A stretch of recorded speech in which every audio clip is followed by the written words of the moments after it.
আসসালামু আলাইকুম। আশা করি আপনারা সবাই ভালো আছেন। আপনাদের সবাইকে আমার ইউটিউব চ্যানেলে স্বাগতম। ডিয়ার ভিউয়ার্স, আজকে আমি অত্যন্ত গুরুত্বপূর্ণ একটি বিষয় নিয়ে ডিসকাস করতে যাচ্ছি আপনাদের সাথে। সেটি হচ্ছে যে কিভাবে আপনি ইংরেজি ইমপ্রুভ করবেন ইফেক্টিভলি 4টি টিপসের মাধ্যমে। এই 4টি টিপস আমি আমার নিজের পার্সোনাল লাইফে আমি অ্যাপ্লাই করেছি এবং এই টিপসগুলো অ্যাপ্লাইয়ের মাধ্যমে আমি আমার ইংলিশ অনেক ইমপ্রুভ করতে সক্ষম হয়েছি। আশা করি আপনারাও এই টিপসগুলো কাজে লাগিয়ে আপনাদের ইংলিশকে ইমপ্রুভ করতে পারবেন। এই টিপসগুলো শেয়ার করার আগে আমি একটু একটা স্টোরি শেয়ার করতে চাই। সেটা হচ্ছে যে আমি যখন স্কুল লাইফে ছিলাম, আমি ইংরেজিকে অনেক ভয় পেতাম। ইংরেজিকে এইরকম ভয় পেতাম যে বলে না যে জমের মতো ভয় পাওয়া, সেই রকম ভয় পেতাম। তারপরে আরেকটা জিনিস হচ্ছে, এরকম বলতো মানুষ যে এর পেটের মধ্যে বোম মারলেও একটা ইংলিশ বাইর হয়ে আসবে না, একটা ইংলিশ ওয়ার্ড বাইর হয়ে আসবে না। সো চিন্তা করে দেখেন এই পরিমাণ ভয় পেতাম। এরপরে যেটা হলো, আমার স্কুল লাইফে এবং কলেজ লাইফে আমার ম্যাথমেটিক্সে আমি অনেক ভালো স্কোর করতে পারতাম, ম্যাথমেটিক্সে আমি খুব ভালো ছিলাম। দেন ইংলিশে আমার I was not as good as mathematics. ঠিক আছে। এরপরে যেটা হলো, আমি চিন্তা করলাম যে সামহাউ আমার ইংলিশটা ইমপ্রুভ করতেই হবে। ইংলিশ জিনিসটা কি? এটা জাস্ট একটা ল্যাঙ্গুয়েজ। সো নতুন একটা ল্যাঙ্গুয়েজ শিখা, জানি এটা টাফ। ইংলিশটা ধরতে গেলে আরও একটু বেশি টাফ, কারণ ইংলিশের অনেক ভোকাবুলারি মেনটেন করতে হয়, অনেক গ্রামার মেনটেন করতে হয়। সো সেই ক্ষেত্রে আমি যদি বলি, গ্রামারকে আমি অত্যন্ত ভয় পেতাম। দেন I tried to learn all the grammar step by step. Let's say like tense, voice, narration, all those things. But I still found them very difficult. Then I decided to give up about grammar. What I decided to do is, because everyone say grammar and vocabulary, both of this is the main elements to learn English efficiently and effectively. So what I did is, আমি করলাম কি, grammar যেহেতু আমার কাছে খুব কঠিন লাগতো, গ্রামারের যে ফর্মুলাগুলো, যে রুলসগুলো, এগুলো মনে রাখা অনেক মুশকিল ছিল। দেন আমি কি করলাম কি, আমি গ্রামারকে টোটালি বাদ দিয়ে দিলাম। আমি এটা বলতে চাচ্ছি না যে গ্রামার গুরুত্বপূর্ণ না, ডেফিনেটলি গ্রামার গুরুত্বপূর্ণ। আমি বিলিভ করি যে গ্রামার এবং ভোকাবুলারি দুইটাই অত্যন্ত গুরুত্বপূর্ণ।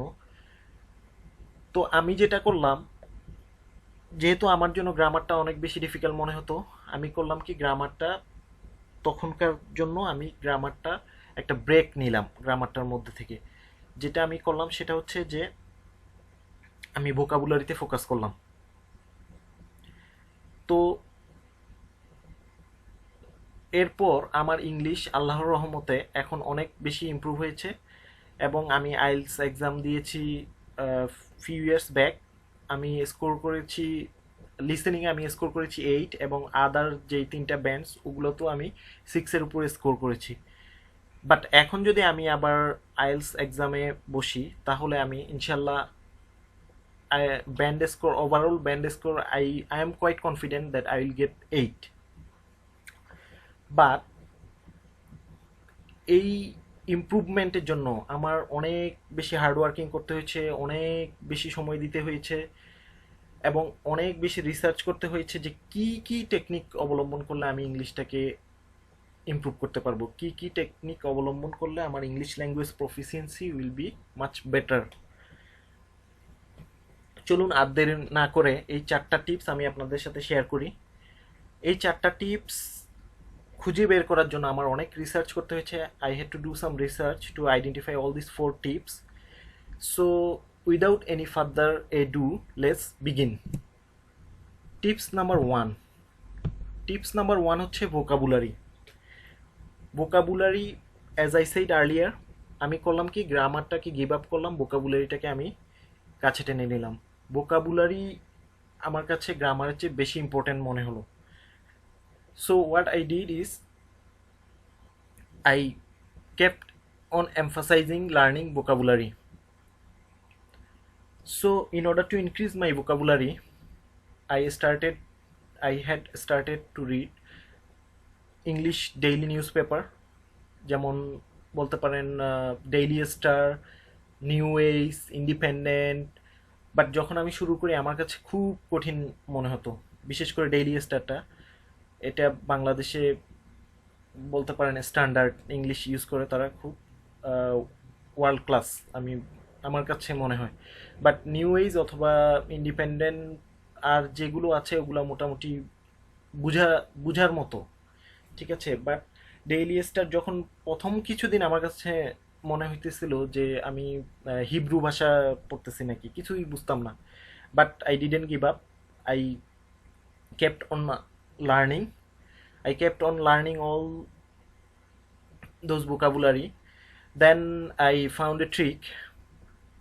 আমি যেটা করলাম সেটা হচ্ছে প্রতিদিন 5টা থেকে 10টা শব্দ, ইংরেজি শব্দ আমি আমার শব্দ ভাণ্ডারে যোগ করতে চেষ্টা করলাম। সেটা হচ্ছে যে প্রতিদিন আমি 5টা শব্দ আইডেন্টিফাই করতাম, নিউজ পেপার অথবা যে কোনো একটা জার্নাল থেকে আইডেন্টিফাই করে আমি ডায়েরিতে লিখে রাখতাম। ডায়েরিতে লিখে রেখে আমি ওগুলো মেমোরাইজ করার চেষ্টা করতাম, এবং এই শব্দগুলো আমি প্রতিদিন আমার ডেইলি লাইফে সামহাও আমি অ্যাপ্লাই করার চেষ্টা করতাম, লিঙ্ক আপ করে আমি অ্যাপ্লাই করার চেষ্টা করতাম। চেষ্টা করার পরে শব্দগুলো আমার মনে থাকতো, বাট সব মনে থাকতো না। হয়তো বা 10টা শব্দ যদি আমি মুখস্থ করতাম তার মধ্যে আমার মনে থাকতো হচ্ছে 5টা অথবা 8টা, কখনো 2টা, বাট কিছু হলেও তো মনে থাকতো। এই যে 2টা একটা করে করে আমি আস্তে আস্তে বিন্দু বিন্দু করে আমার ভোকাবুলারিটা আমি এনরিচ করেছি, সমৃদ্ধ করেছি।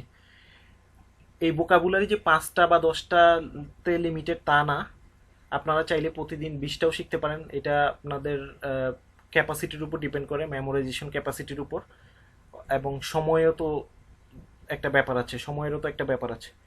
এরপরে সেকেন্ড টিপস আমি যেটা শেয়ার করতে যাচ্ছি সেটা হচ্ছে যে listening or watching or listening. So watching English movies also I found very difficult at the very beginning. Subtitle follow করেও কিছু বুঝতে পারতাম না, বাট তারপরও ট্রাই করে গিয়েছি। এরপর যেটা হয়েছে,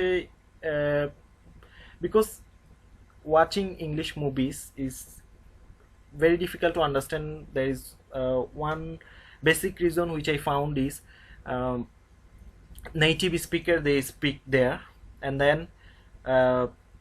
when they speak they use lot of slang, lot of jargon, so it become quite difficult to understand what how they are communicating and actually what they are talking about.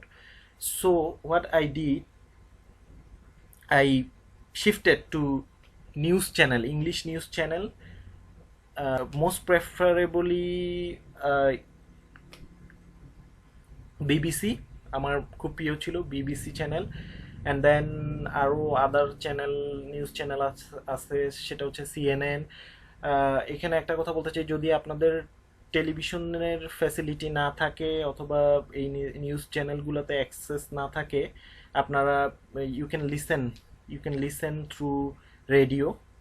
So there was one point in my life I didn't have access to the BBC channel, like watching, then I decided to listen through radio. So এটা করতে পারেন, এটাও খুব কাজে দিবে, এটা আপনাদের listening এর ক্ষেত্রে খুব কাজে দিবে। এরপর হচ্ছে যেটা স্পিকিং, টিপস নাম্বার 3, স্পিকিং কিভাবে ইমপ্রুভ করবেন। In order to improve your speaking, you need to speak with your friends, with your family members. You can use English language. Maybe sometimes it will go wrong, but still you have to try, you have to keep on trying, but one day you will succeed. So speaking also important. Actually এই 4টা tips আমি IELTS এর 4টা কনটেক্সটে আমি তুলে ধরেছি। সেটা হচ্ছে যে আপনারা হয়তো বা সবাই জানেন যে আইএলটিএস এর 4টা কম্পোনেন্টস হচ্ছে speaking, reading, listening and writing. So এই 4টা কনটেক্সটকে প্ল্যাটফর্ম ধরে কিভাবে ইমপ্রুভ করা যায় সেভাবে আমি টিপসগুলো ফাইন্ড আউট করেছি। তো এই হচ্ছে কথা। স্পিকিং ইমপ্রুভের ক্ষেত্রে ফ্রেন্ডদের অনেক বড় অবদান থাকে। ফ্রেন্ডদের সাথে আপনারা যদি ইংলিশে কনভারসেশন করতে পারেন, that will help. And then family members, if possible, that will help also. Then moving on to the fourth tips or final tips for today is writing. So write anything on your favorite topic. What does it mean? It means that let's say আপনার favorite topic যদি pet animal হয়ে থাকে, then you can choose like cat, dog, whatever. Or maybe you like games like playing cricket, playing football. You can try to write few sentences on those topic, whatever is your favorite. It doesn't matter if it's right or wrong. It doesn't really matter. You just have to try. So you need to have the spirit to learn English. That's the main thing. And then another thing you can also do is, if your friends or family they also able to understand English, then you can text them or chat with them in English. Then it will help in writing, also about improving your vocabulary. So these 4 tips I believe will be very helpful for you, and ইনশাল্লাহ আমি যেরকম আমার ইংলিশটা improve করতে পেরেছি, আপনারা সবাই আপনাদের ইংলিশও সেভাবে ইমপ্রুভ করতে পারবেন। To be honest, now I even feel more comfortable to speak in English rather than speak in Bangla, but I always love my language. My mother tongue is Bangla. So it's no offense. It's like you can learn new languages always. You are welcome. It doesn't really matter. Hopefully this video will help you in order to develop your English language proficiency. Take care, and don't forget to subscribe my video.